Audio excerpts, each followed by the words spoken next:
deklaratën e parë, Netanyahu tha që ata kanë kapacitetin e 15 bombave bërthamore për Iranin. Megjithatë, ne nuk e kemi kapacitetin që t'i shkatrojmë, sidomos veçanërisht bazën e Fordo, sepse është ajo që është deri në 100 metra thellësi mendohet, dhe pikërisht B2 me këto bombat që u hodhën për herë të parë.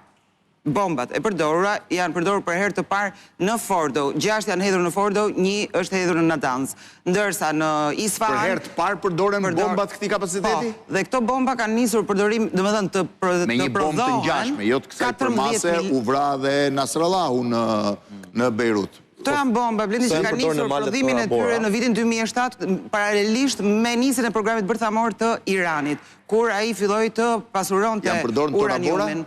Janë 14 ton peshon një bombë nga këto, sikurse e tha dhe zotëria më parë, është pikërisht pra kjo që hidhen njëra mbas tjetrës në mënyrë që e para çpon dhe më pas shpërthen, dhe si një çekish të godasë pikërisht thellësinë, sepse janë të programuara të tilla për të çpuar bunker apo beton të çelikt. Dolën dhe bunkerët jashtë